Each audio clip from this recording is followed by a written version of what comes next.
Alright guys, here's the update on these rose cuttings. Now check them out. I mean, all I originally did to propagate them was stick them in a moist environment in a cool space. So after I took the cuttings, I took individual segments with at least 2 growing nodes, one at the bottom, one at the top. You could go a little bit higher if you want. Some of them were. I stuck the bottoms in rooting hormone, and then I misted them, put them inside little cardboard boxes inside of a bucket in a closed space. I used a bag, and I mist them, and I waited about 4 or 5 weeks. Then they started to callus over and form roots at the bottom. And at that point, what I do is I stick them in soil, and I actually add a little bit more rooting hormone, and I stick them in soil like this. And then what I do to keep this nice and humid is I just put a bag around the bottom, and then it allows me to not have to water so often.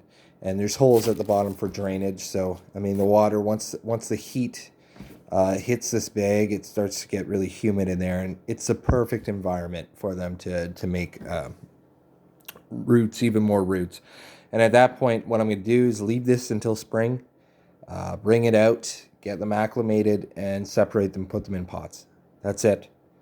I mean, it's not very hard, and you can do this with several other plants. And I have other examples. So here's some other examples right here. For example, this is pothos vines.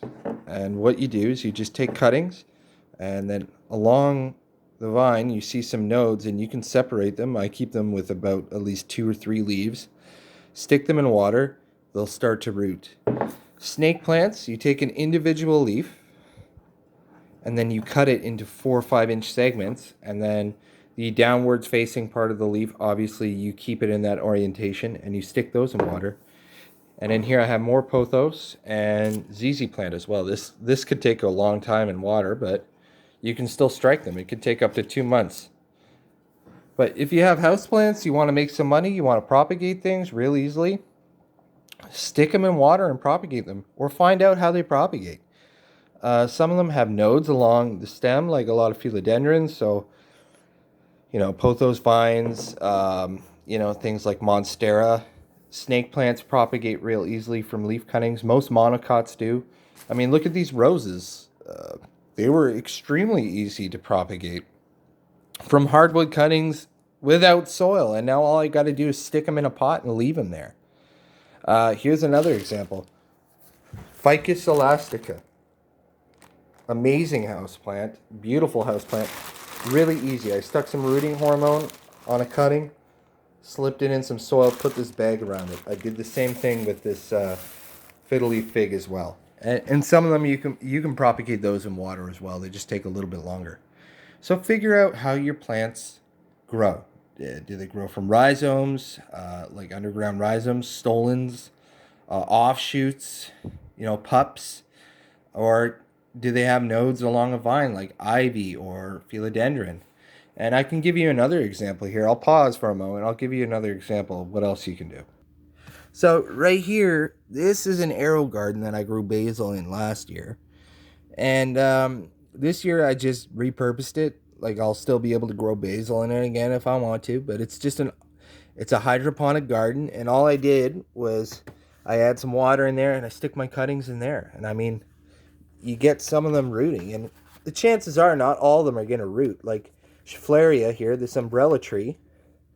Look at this. So see all those little nodules there forming? That's it wanting to root. I mean, there's many other examples. You could do arrowhead. You could do all kinds of things. Another sweet potato I put in here. I have one in soil as well. You can start your slips in there. And then what I did is this has light.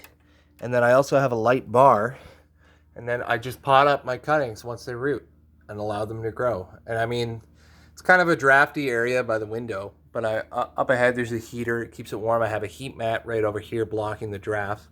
And up here there's Chinese evergreen, philodendrons, spider plants, ivy. And then I'm also doing some, nice cold tolerant herbs in here. Like right here I'm doing garlic chives. And they're starting to sprout. I'm going to let them grow in here until the spring, and I want to transplant them, or in the fall if I want to transplant them.